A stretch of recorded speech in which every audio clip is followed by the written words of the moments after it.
Yo guys, today I'm going to react to the best video on earth. Yo, let me just move that way. Yo guys, welcome to me. I'm going to react to the best video on earth. I'm going to react to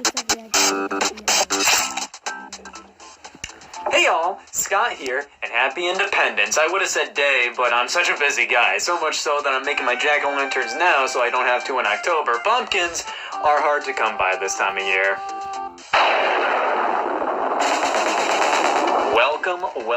Welcome. And did you hear that? Either I'm in a really shitty neighborhood or it's Halloween. I can't tell you how excited I am for the season. I recently ate an entire fucking pumpkin in preparation, and I must say I'm definitely more pumpkin than man at this point. And I also followed the simple 9-step plan to affirm that I'm going to rake in the most possible trick-or-treaters this year. It's absolutely foolproof. I'm going to be having kids camping outside my house for the midnight release of this whole Halloween thing. Anyways, Halloween is a thing, so it's time for some spooks and scares to give us some jeeps and creeps. Let's talk about a game that is the cornucopia of brainwashing and suicidal thoughts. Yep, everybody's favorite, Polybius. Now you may be saying, Scott, so many other people have talked about Polybius. Have you truly run out of ideas? Well, yeah, just don't say it like that. So grab your nearest 3-month-old rotten watermelon and lend an ear. On with the spook. 1981, back when arcades were an absolute humdinger. They were prime hangout spots for kids, even though they weren't the most ideal place in parents' eyes. As video games became increasingly more and more popular, many questioned if they had any negative effects on the players, whether that be migraines or behavior alteration. The US government noticed how video games could entrance a player and wanted to test something. They've already dabbled in this industry, as Atari built a specialized version of the game Battlezone as a training tool for soldiers. But this time, the government wanted to try something a bit more racy. They wanted to make a game that would addict and brainwash its players. This game was Polybius. Released only in Portland, Oregon for a short period of time, the unmarked black arcade cabinet would draw lines thicker than any other, with players absolutely entranced by the game. The game supposedly utilized vector graphics, which make for clean, smooth lines. The gameplay of Polybius has been debated to death. However, most have agreed Polybius is very similar to that of Tempest by Atari, released around the same time. The difference is, Polybius snuck in various subliminal messages in the game, which would flash at the player spontaneously. These messages, along with the addictive nature of the game, tormented players. The game reportedly caused many to suffer from sickness. addicted to things it doesn't, and the only negative effect is rage quitting. It's Fortnite. I'm joking. It's Minecraft. I'm joking. It depends on the human. I prefer Minecraft more than Fortnite, but play where the frick you want. Nightmares, seizures, suicidal thoughts, and even death. After these incidents started happening, the game was quickly pulled from the arcade, never to be seen from again. I don't know, man. Polybius is one of the largest urban legends in all of gaming. Many aspects of the story make sense, but when analyzed, it all starts to kind of fall apart. The earliest known mention of the game was in 1998, when an entry for an arcade game entitled Polybius was found on coinop.org, where early tidbits of the legend were revealed there, commenting on the rumors floating around about the cabinet and how obscure it is. In 2006, a user by the name of Stephen Roach made a comment on the coinop entry stating he was an employee for the company Sinneslosion, the makers of Polybius. Sinneslosion is a fake German word that is a couple of words mashed together, roughly translating to sensory deprivation. According to Roach, the company was contracted by a South American business, and he stated that he and his I got a great idea while I was watching this.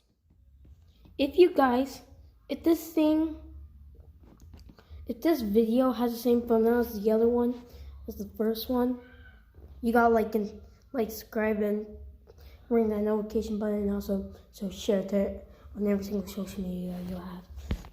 colleagues didn't know their own strength when it came to coding, as they weren't aware of the effects it would have on players. Coinop came back and stated that Roach's statement was false, but we're talking Polybius here. Who really has the right to say what's true and what's false?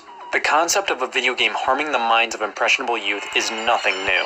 One of the first video game controversies surrounded the game Death Race in 1976, where it looked and sounded as if you were driving over people, while in reality you were driving over gremlins. This led to many asking if video games could inspire players to commit heinous acts in real life. Controversy revolving around a game's effect on a player has basically been around since the very beginning, so it makes sense that an urban legend surrounding a game negatively affecting the mind around this time period would exist. Various games were made to recreate the legend, however none specifically have any mind-altering effects. There have been numerous PC and Flash games based off of Polybius. Looking up the name on YouTube shows us multiple supposed gameplay videos of the game, but the vast majority of these were technologically impossible by 1981 standards. An Atari 2600 homebrew was created and sold exclusively at the Portland Retro Gaming Expo. This actually had subliminal messages in it, as subliminal as you can get on a 2600 game. Most recently, a PlayStation 4 game that supports VR came out under the name Polybius. This was inspired by the legend, but it's primarily its own thing. The majority of these recreations and inspirations are shooters, which fall in line with the rumor of the game being similar to Tempest. But no matter how plausible you believe the legend of Polybius is, you have to admit there are loads of things that just don't add up. Why was the first mention of this thing in the late 90s? Records of Polybius exist anywhere prior to this. Why wouldn't any news organizations report on such a thing? A popular video game resulting in illness? Come on, you know the news would be thumping its foot at the thought of that story. Were arcade games really advanced enough to flash mind-altering subliminal graphics in 1981? Nowadays, sure, why not? But back then, Nintendo couldn't even design Mario's hair correctly in Donkey Kong the same year. Men in Black would reportedly come in to collect data from the machine and then immediately leave. What would they be collecting? How much people are playing it? More worthwhile data to check would be the effects on players, but the machine couldn't track that. Why would the US government conduct this kind of experiment in such a public area within an entertainment medium that was getting so much media coverage? Why wouldn't they keep this to private experimentation only? Sinuslosion, if you're creating a game that has mind-altering effects on the player, why would you name your company something that translates to exactly that? It's like if you're a serial killer naming your bicycle shop Murder and Ted's Bike Bonanza. Polybius could have possibly been confused with the arcade game Polyplay. The cabinet featured 8 different games, which could explain the confusion of what game Polybius actually is, and was made in Germany, the language the supposed company Sinuslosion comes from. Polybius' name is taken straight from Polybius, a Greek historian who famously stated that historians should not report on something they cannot verify, which, you know, is everything Polybius is. Something that can't be verified. The whole concept of Polybius has mostly been disproven, yet there still remains a fair amount of mystery behind the supposed game. It's highly unlikely it ever existed. Who knows, maybe someday it'll turn up somewhere. And that is why you lock your doors at night. You don't want an arcade cabinet following you at home. Now that is terrifying. Oh my god. If my calculations are correct, that's the Polybius alarm I installed yesterday, which means there's been a Polybius sighting within 10 meters. I think it's about time we try and wrangle this sucker up and see if it's the real deal or not.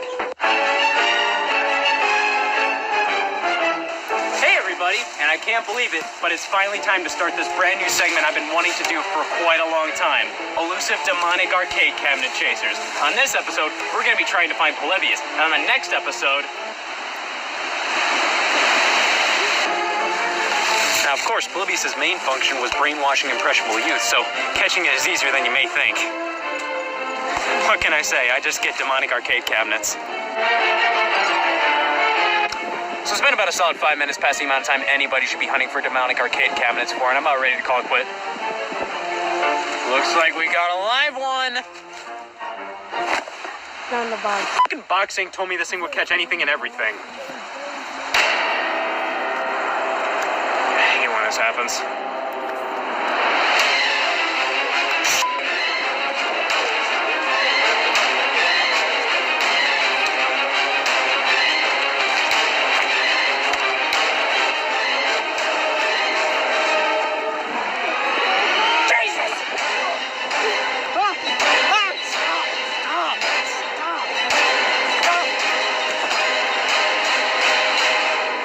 Luckily, I was diagnosed with a little thing I like to call street smarts.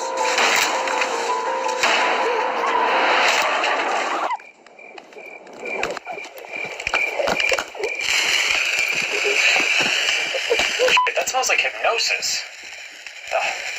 Elusive demonic arcade cabinet chasing 101. Never burn a cabinet's wood. The spirit's annoyingly released after that. Now you have to find some form of containment for it.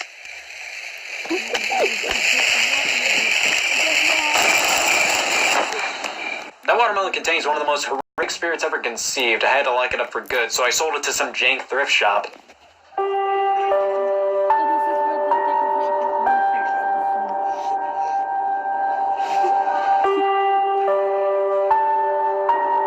Man, why don't we buy a rotten watermelon off of that guy? Get that thing out of here!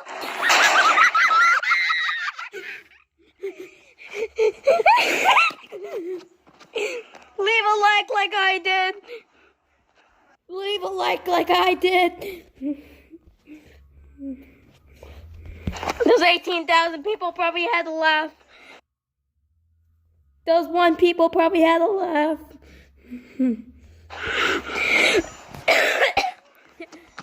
To see more, go to Scott the Wad. If you want to see this specific video, go to Zombie Show It. Which I don't know if Zombie will ever come back. Bye. Okay, bye guys.